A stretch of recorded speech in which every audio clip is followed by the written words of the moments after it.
Oke, puji Tuhan. Jadi saudara, ini persekutuan khusus sekolah SMP ya ini ya?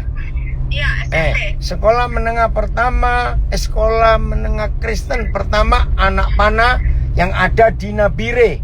Jadi ini bersama anak murid, baik yang di asrama, yang di rumah, juga bersama dengan guru-guru dan orang tua murid yang lain. Ya, ada ngasih tema bahasa Inggris True Love. Baik, saudara, kalau kita bicara tentang kasih, seringkali kita hanya merasakan, aduh yang indah, yang enak, ya, yang manis, aduh disayang-sayang begitu. Itu salah. Kasih itu tidak harus tentang disayang, diberi, ya, dienak-enakkan, tidak. Kasih itu harus mendidik, mendisiplin. Nah, kalau kasih itu hanya yang enak-enak, yang baik-baik, yang bagus-bagus, yang manis-manis, maka kita tidak akan menjadi manusia yang benar di hadapan Tuhan. Mari kita lihat Yohanes 15 ayat yang ke-9. Yohanes 15 ayat yang ke-9. Seperti Bapa telah mengasihi aku, demikianlah juga aku telah mengasihi kamu. Tinggallah di dalam kasihku itu. Nah, seperti Bapa telah mengasihi aku, yaitu mengasihi Tuhan Yesus. Ya. Terus Tuhan Yesus minta, tinggallah kamu di dalam kasihku itu. Nah, saudara, semua kita pasti tidak ragu-ragu, pasti yakin, pasti percaya bahwa Bapa di surga sangat mengasihi Tuhan Yesus. Betul tidak? Sama sekali kita tidak ragu. Tapi kalau kita melihat fakta, Tuhan Yesus dihancurkan tubuhnya, dia difitnah, dia dicambuk, bahkan sampai mati di kayu salib. Saya ingin tanya kepada saudara semua, apakah itu termasuk salah satu bentuk kasih Bapa kepada Tuhan Yesus? Semua kita pasti menjawab, iya. Itulah salah satu bentuk kasih Bapa kepada Tuhan Yesus. Bayangkan, loh, kok kejam sekali? Pasti kita akan ada yang protes. Kok kejam sekali?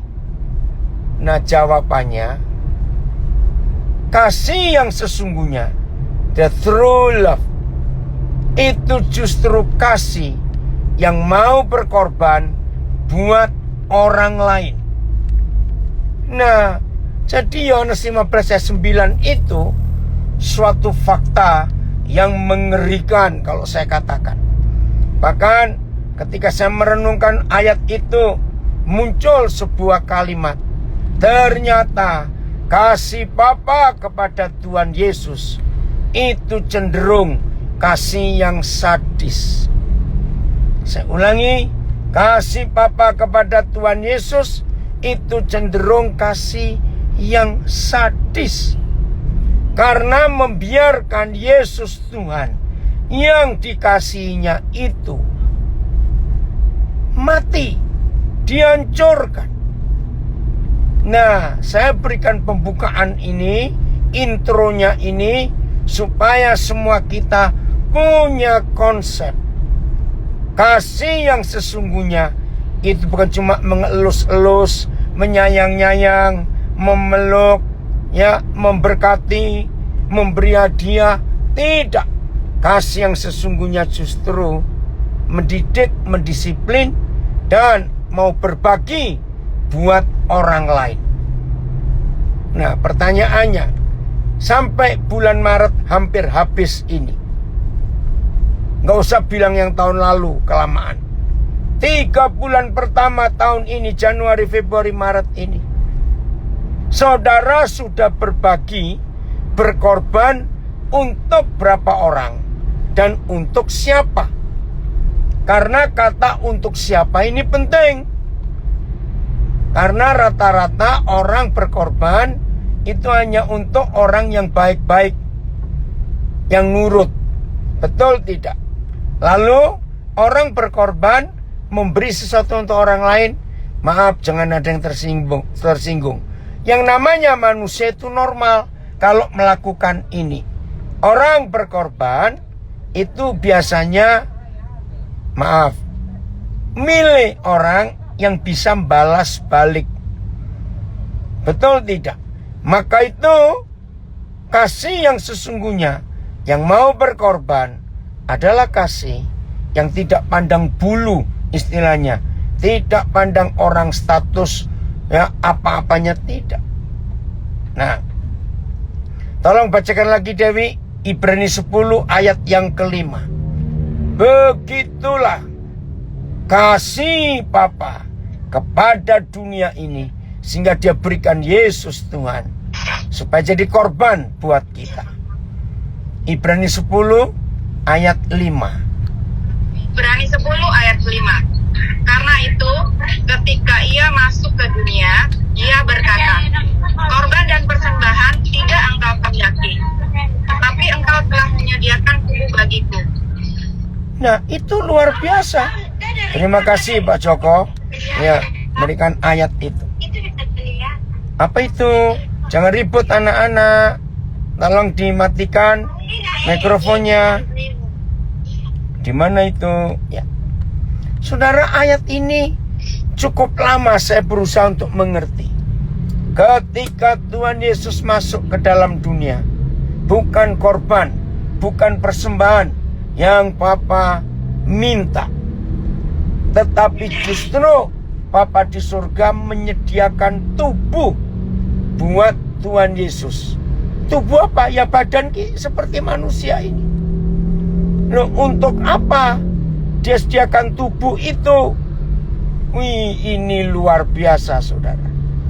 Ibrani 2 ayat yang ke 15-16. Ayat 16 coba. Ibrani 2 ayat yang ke 16.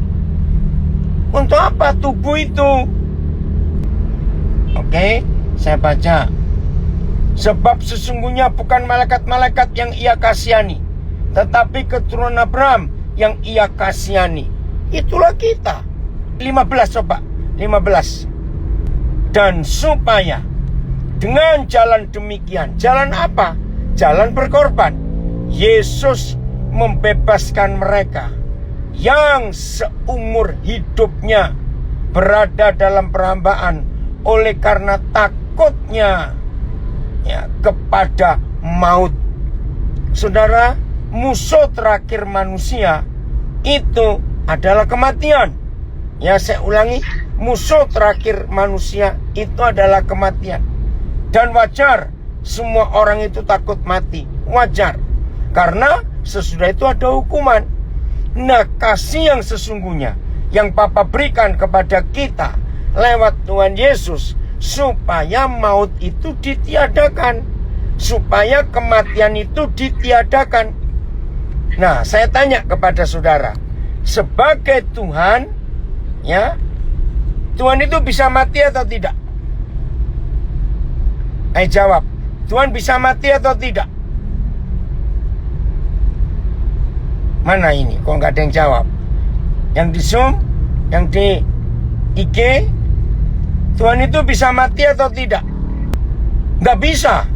Tuhan nggak bisa mati, namanya Tuhan kok. Ya. Nah, betul.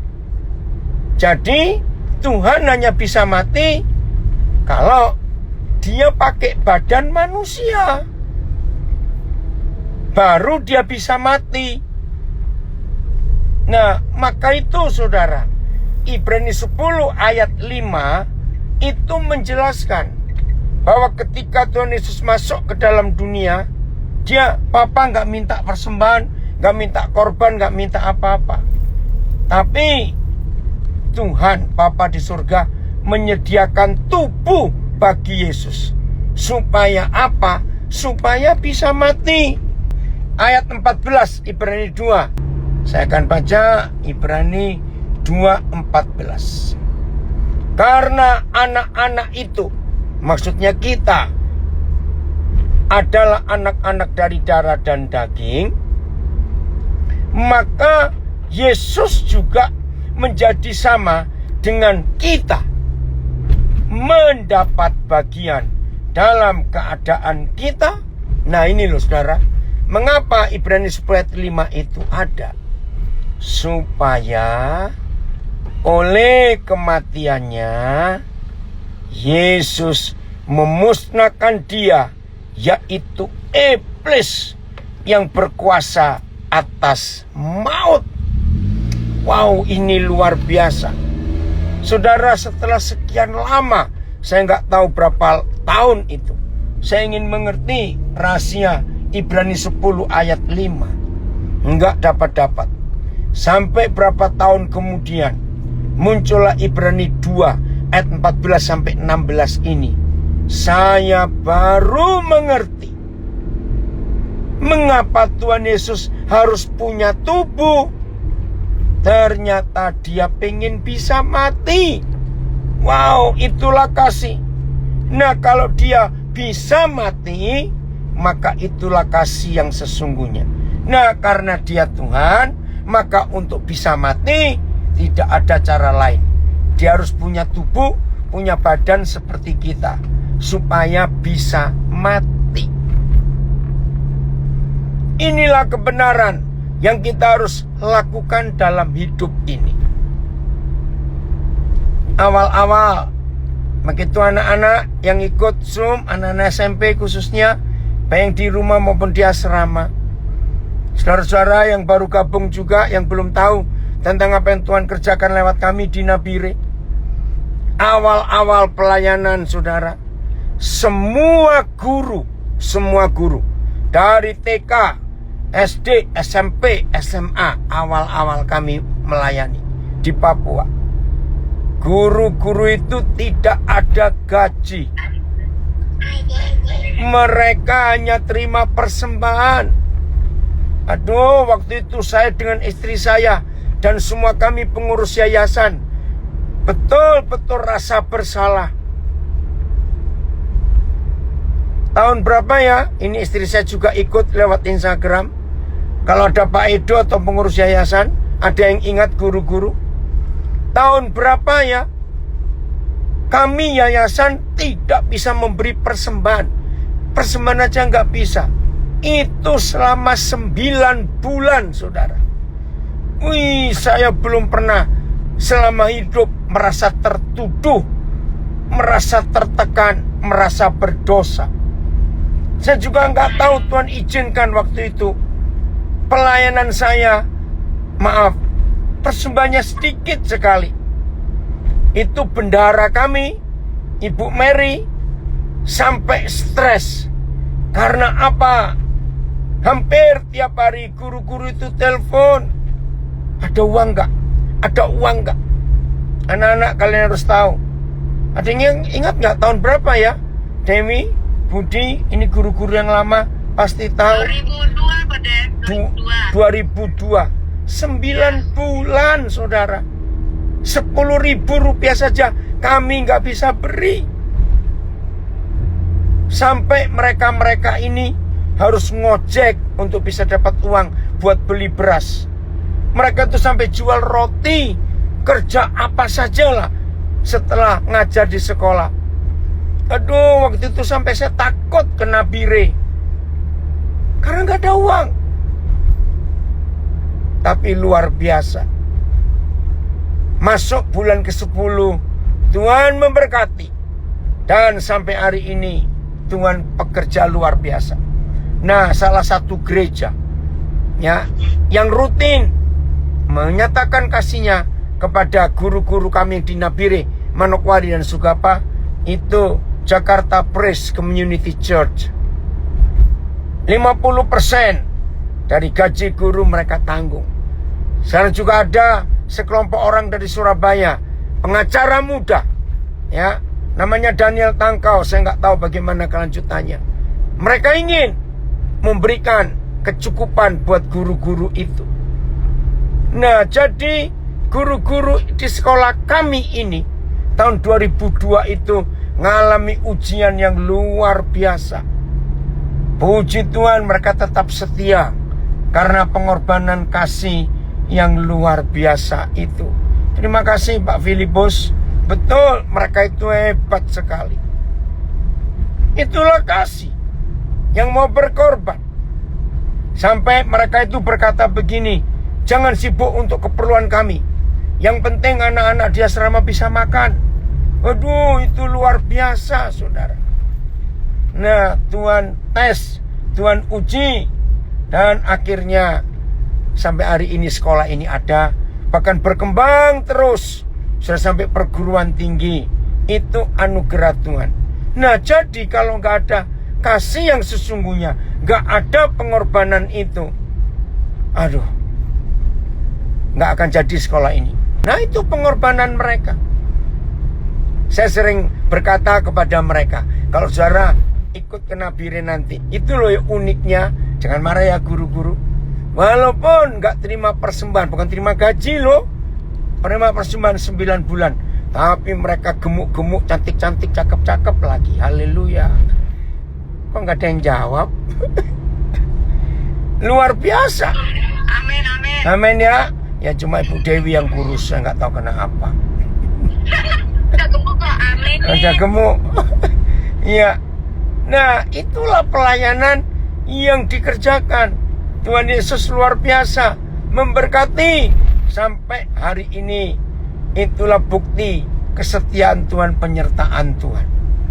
Jadi rekan-rekan, saudara bergabung via Zoom, via IG, FB, ayo mulai hari ini nyatakan, alami Ibrani 10 ayat 5 bahwa kita harus siap untuk dikorbankan.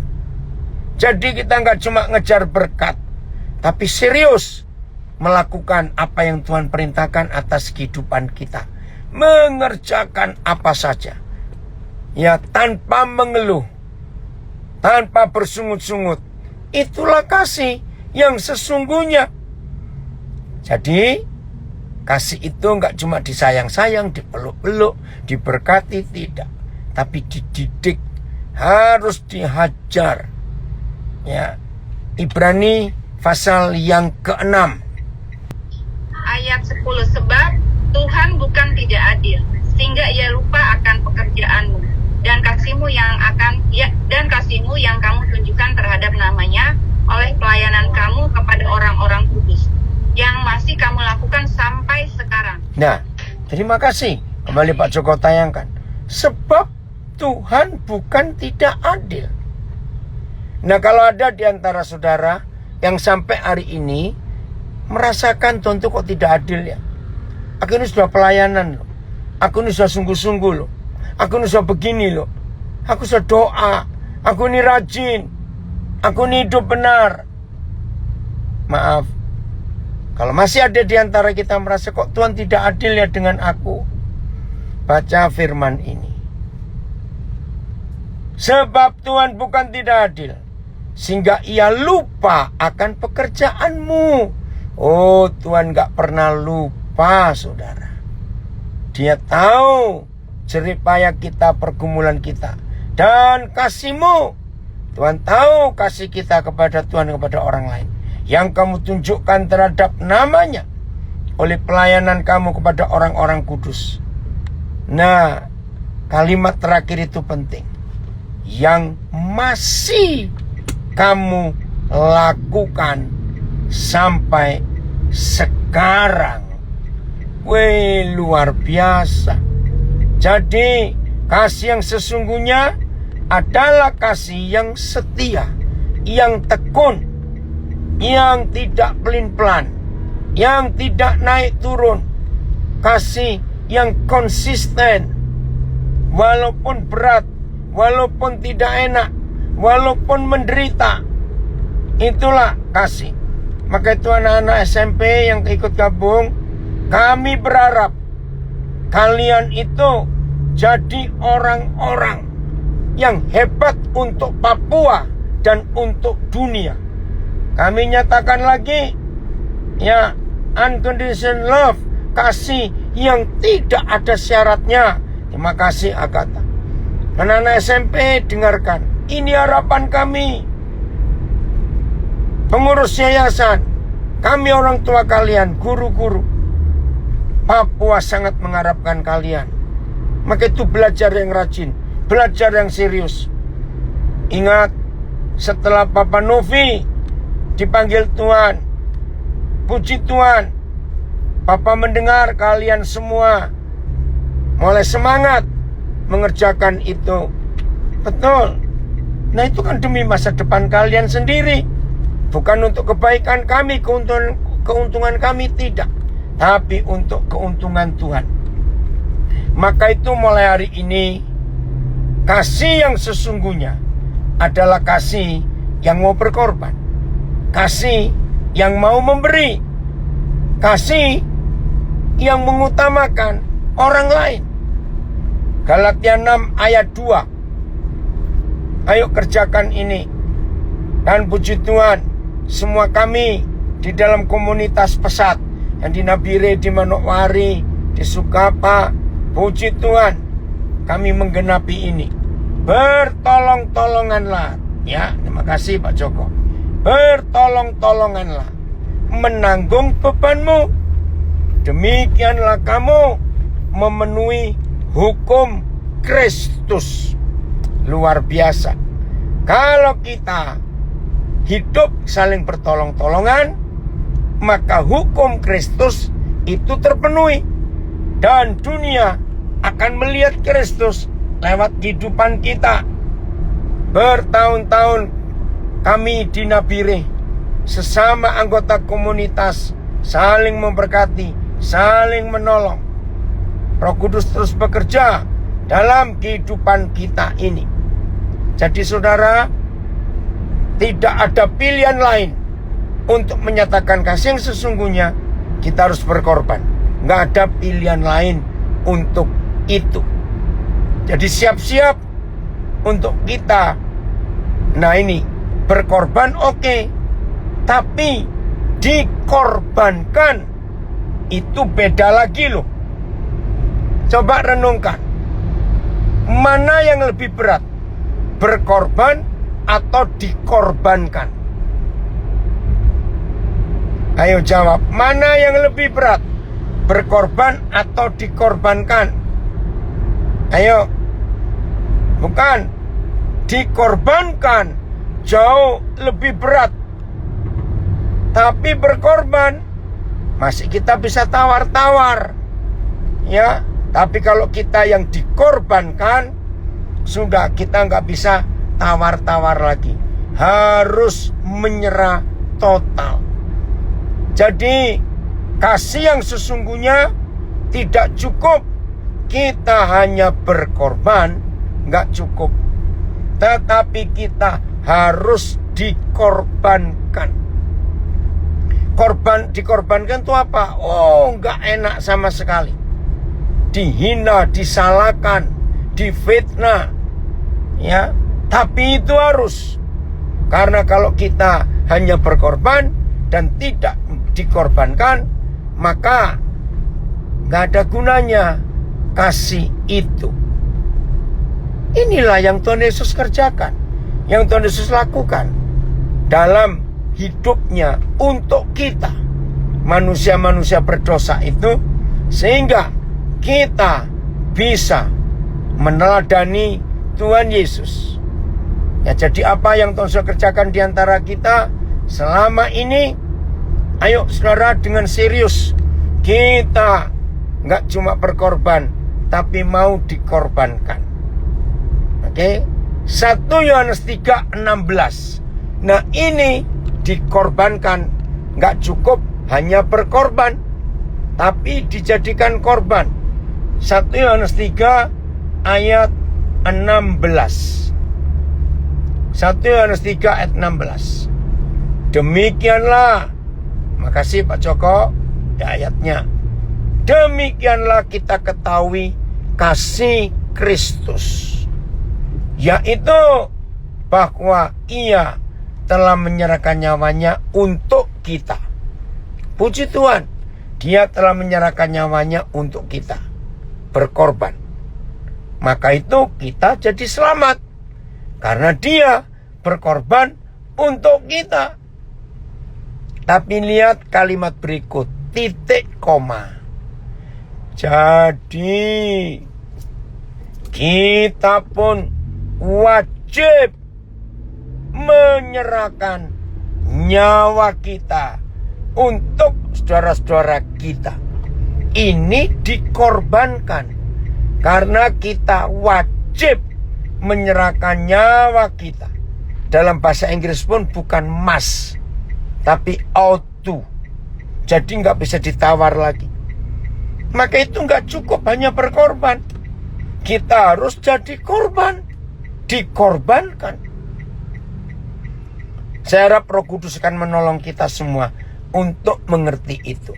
Jadi kalau kita sudah jadi korban, karena kita siap dikorbankan. Oh, ini bahasa King James-nya. Ya. Hereby perceive with the love of God. Ya sudah, kita sudah menerima. Because he laid down his life for us. Karena dia menyerahkan hidupnya kepada kita. And we ought to lay down our lives for the brethren. Jadi kita pun wajib ought to menyerahkan nyawa kita untuk orang-orang yang lain. Saudara, hanya ada satu alasan, hanya ada satu penyebab, hanya ada satu penghalang. Kapan kita tidak bisa jadi korban? Berkorban gampang, tapi jadi korban itu lain cerita lagi. Cuma satu alasannya, cuma satu, bukan dua, bukan tiga, yaitu orang pelit tidak bisa dikorbankan atau jadi korban. Orang pelit bisa berkorban, tapi belum tentu dia bisa atau mau dikorbankan. Nggak bisa. Itu orang pelit. Maka itu kasih yang sesungguhnya tidak bisa digenapi, tidak bisa dilakukan oleh orang-orang pelit. Jangan marah ya. Kalau ada yang pelit, ayo kita berubah. Mulai hari ini Tuhan Yesus saja mau memberikan nyawanya tanpa sisa dalam hidupnya untuk kita. Jadi kasih yang sesungguhnya bukan cuma diucapkan, dikhotbahkan, tapi dengan sungguh-sungguh kasih yang sesungguhnya itu harus dialami, dilakukan, sampai semua orang di sekitar kita bisa melihat buktinya. 2 Korintus 8 ayat 9. Wow, inilah kasih yang sesungguhnya itu. 2 Korintus 8 ayat 9. Ya, Pak Joko ada? Oke. Ya, saya baca ayat 9 2 Korintus 8. Karena kamu telah mengenal kasih karunia Tuhan kita Yesus Kristus. Sudah toh kita mengenal. Apa itu? Bahwa Ia yang oleh karena kamu menjadi miskin, sekalipun Ia kaya, supaya kamu menjadi kaya oleh karena kemiskinannya. Ini luar biasa, saudara. Untuk apa yang Tuhan sudah kerjakan. Saya uraikan pelan-pelan ini ya, supaya saudara tahu kapan Rasul Paulus menuliskan kalimat ini, firman ini. Kenapa? Ada apa? Ternyata ada sebuah kisah di ayat pertama. Nah, sekarang kita lihat dulu 2 Korintus 8 ayat yang pertama, supaya kita jelas membaca ayat mengerti ayat 9-nya. 2 Korintus 8 ayat yang pertama. Ya, saudara-saudara, kami hendak memberitahukan kepada kamu tentang kasih karunia. Nah ini loh, kasih yang sesungguhnya itu seperti ini. Saya ulangi, saudara-saudara, kami hendak memberitahukan kepada kamu tentang kasih karunia yang dianugerahkan kepada jemaat-jemaat atau gereja-gereja di Makedonia. Apa bentuk kasih karunia yang mereka lakukan? Ayat 2. Perhatikan 3 kondisi mereka yang sangat berat. Ayat 2. 1. Selagi dicobai dengan berat. Renungkan. Kita mendengar kata pencobaan atau dicobai saja sudah ngeri. Ini dengan berat. 2. Dalam pelbagai penderitaan. 3. Meskipun mereka sangat miskin. Saudara, inilah 3 keadaan itu. Nah, perhatikan 3 keadaan ini, saudara. Selagi dicobai dengan berat, dalam pelbagai penderitaan, dan kondisinya sangat miskin. Coba merenung sebentar. Kira-kira kalau kita secara wajar mengalami 3 hal itu, coba jawab pertanyaan saya. Senyum bisa enggak? Dicobai dengan berat, dalam berbagai penderitaan, dan sangat miskin. Ayo senyum bisa enggak? Enggak bisa. Tertawa, lebih lagi. Tapi lihat kalimat ini. Sukacita mereka meluap. Nah, saudara bisa bayangkan dalam 3 kondisi dicobai dengan berat. Nah, saya ulangi lagi. Dalam 3 kondisi dicobai dengan berat, dengan berbagai macam penderitaan, dan kondisinya sangat miskin, saudara. Tapi, baca enggak? Sukacita mereka meluap. Saudara ketemu kalimat itu, sukacita mereka meluap. Ayo mikir, aneh enggak? Dicobai dengan berat dalam berbagai penderitaan dan mereka sangat miskin. Tapi sukacita mereka itu meluap. Coba renungkan itu. Kalau tidak ada kasih yang sesungguhnya, maka tidak mungkin itu bisa terjadi. Terus lihat kalimat terakhir. Setelah mereka sangat miskin, namun mereka kaya dalam kemurahan. Wih, itu luar biasa. Mereka kaya dalam kemurahan. Nah, saudara, orang yang tidak memiliki kasih yang sesungguhnya, the true love, unconditional love, maka tidak mungkin dalam 3 keadaan itu mereka bisa tetap sukacita. Itu luar biasa, bukan? Nah, maka itu ayo kita buktikan dalam hidup kita. Ketika banyak masalah yang kita hadapi, ketika banyak tantangan yang kita hadapi, ketika banyak penderitaan, tekanan hidup yang kita hadapi, saudara, apakah sukacita kita masih meluap? Apakah kita masih kaya dalam kemurahan? Apakah kita masih tetap bisa mengasihi orang lain? Tadi siang saya diminta untuk melayani suami istri gembala, hamba Tuhan. Mereka dalam keadaan sakit hati yang luar biasa. Waktu saya dengar cerita mereka juga, saya ikut merasakan kesedihan, kepedihannya. Bayangkan mereka itu difitnah oleh orang-orang yang mereka pernah tolong sebelumnya. Mereka itu dituduh macam-macam. Nah, sudah dibawakan saksi semuanya bahwa itu enggak betul. Nah, cuma maaf ya saya ngomong ini, karena yang berperkara dengan dia itu orang berada, orang cukup, orang mampu, ya dengan segala cara kekuatannya. Terus saya katakan kepada mereka dengan 1 kalimat saja. Kalian pernah berdoa enggak? Ku mau sepertimu, Yesus, disempurnakan selalu. Pernah toh?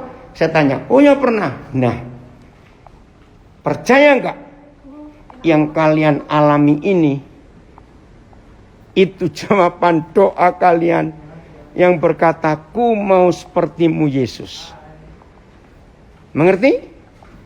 Yang kalian berdua alami itu adalah jawaban doa kalian. Bagaimana orang sedang dicobai dengan berat dalam berbagai penderitaan, tapi sukacitanya meluap dalam keadaan sangat miskin, tetapi bisa punya hati yang murah. Itu jawabannya karena mereka punya kasih yang sesungguhnya. Maka itu kalau saudara dan saya berkata, oh aku punya kasih, oh aku punya ini, buktikan. Bukan cuma bisa berkorban, tapi mau dikorbankan atau tidak. Nah akhirnya dua suami istri hamba Tuhan yang berbulan-bulan kecewa, sampai dia merasa Tuhan tidak adil dalam hidup mereka. Ternyata Tuhan bekerja. Saya cuma ngomong kalimat itu. Ini hasil doa kalian. Ku mau sepertimu Yesus. Saudara, tadi sore setelah saya pemberkatan nikah dan sebelum gabung dengan Zoom dengan saudara ini, saya dapat telepon. Mereka berkata, bagaimana seberbulan-bulan mereka tertekan. Baru hari ini mereka mengalami kemerdekaan yang luar biasa dalam roh mereka. Karena mau mengampuni. Dan itu yang Tuhan jawab, ku mau sepertimu Yesus. Jelasnya, sekarang kita balik. Nah sekarang setelah kita tahu keadaan itu, maka kita kalau membaca 2 Korintus 8 ayat 9, jadi gampang dimengerti. Coba lihat. Kembali ke 2 Korintus 8 ayat 9. Karena kamu telah mengenal kasih karunia Tuhan kita Yesus Kristus, bahwa ia yang oleh karena kamu menjadi miskin, sekalipun ia kaya, supaya kamu menjadi kaya oleh karena kemiskinannya. Jadi begini saudara. Oh terima kasih Papa. Kasih yang sesungguhnya, ingat bukan cuma rela berkorban, tapi rela dikorbankan. Nah ayat 9 ini itu tensesnya present continuous tense. Berlaku terus. Kapan stopnya? Kalau sudah nggak ada orang miskin lagi di dunia ini, baru Tuhan Yesus kaya, miskin. Baru miskin, kaya lagi. Baru kaya, miskin lagi. Itu berlanjut terus. Sampai nggak ada lagi orang miskin di dunia. Nah begitu pula kita. Kita ini orang-orang yang miskin. Miskin segalanya. Miskin moral. Miskin uang. Miskin akhlak. Miskin karakter. Miskin semuanya. Tapi Tuhan Yesus yang kaya. Begitu berjumpa dengan saudara dan jumpa dengan saya. Langsung dia menjadi miskin. Padahal dia kaya. Artinya dia memberikan semua yang dia punya sampai nol. Sampai miskin dari kaya. Nah seperti itu yang Tuhan minta atas kita. Itulah kasih yang sesungguhnya. Yang tidak mikir diri sendiri. Nah pasti ada yang tanya. Lalu untuk aku gimana? Untuk kami bagaimana? Pasti ada yang tanya. Maaf ya. Apalagi yang pelit-pelit itu. Pasti tanya. Lah terus aku gimana? Keluargaku bagaimana? Saudara jawabannya. Kenapa ini orang Belanda tertawa ini? Jawabannya ada di 1 Timotius 6 ayat 8. 1 Timotius 6 ayat 8. Nah ini loh. Kalau mulai hari ini. Saudara dan saya berani. Ya berani menyatakan. Kebenaran ini. Hidup ini luar biasa. Terima kasih Ko Joko. Asal ada makanan dan pakaian cukuplah. Jadi begini, betul kita cuma bendara dari surga, bendara Tuhan Yesus. Jadi begini loh saudara. Nah begini loh, untuk kita berani berkorban dan lanjutkan dikorbankan. Begini, menurut 1 Timotius 6 ayat 8. Selama kita tidak kelaparan dan selama kita tidak telanjang, berarti kita tetap harus bisa berkorban dan bisa jadi korban. Maka itu jemaat Tesalonika tadi yang kita baca di 2 Korintus 8. Mengapa mereka dalam kondisi sangat miskin, dicobai dengan berat dalam berbagai penderitaan, loh kok masih bisa memberi, bisa berkorban dan jadi korban buat orang lain? Jawabannya karena mereka sudah bisa berkata cukup. Mereka nggak telanjang, mereka nggak kelaparan, maka mereka tetap bisa berbagi. Hari ini, mari kita masing-masing periksa diri kita. Apakah kita siap nggak cuma berkorban tapi dikorbankan? Dan jangan takut kalau kita sekarang kaya, karena diberkati. Tapi kita ketemu orang miskin, orang susah. Jangan takut jadi miskin. Percayalah, setelah kita berbagi sampai miskin, nggak lama lagi kita pasti kaya lagi. Karena kita bersatu dengan Tuhan. Nah ini masalahnya. Baru kaya sebentar. Ada orang miskin datang lagi. Jadikan mereka kaya. Dan buat diri kita miskin. Jangan takut. Karena kita dekat dengan Tuhan. Menyatu dengan Tuhan. Baru miskin. Percayalah, nggak lama kita kaya lagi. Tapi ingat, baru kaya sebentar. Ketemu orang miskin lain lagi. Ayo kita jadi miskin lagi. Mudah-mudahan nggak ada yang pura-pura tuli ya dengar ini. Awas kalian. Itulah kasih yang sesungguhnya. Siap dibentuk, siap dikorbankan, siap jadi korban, siap menyelamatkan banyak orang di sekitar kita. Karena kita telah mengenal kasih karunia Tuhan kita Yesus Kristus, maka demikianlah kita wajib menyerahkan nyawa kita untuk saudara kita yang lain. Luar biasa. Haleluya. Tuhan Yesus memberkati kita semuanya.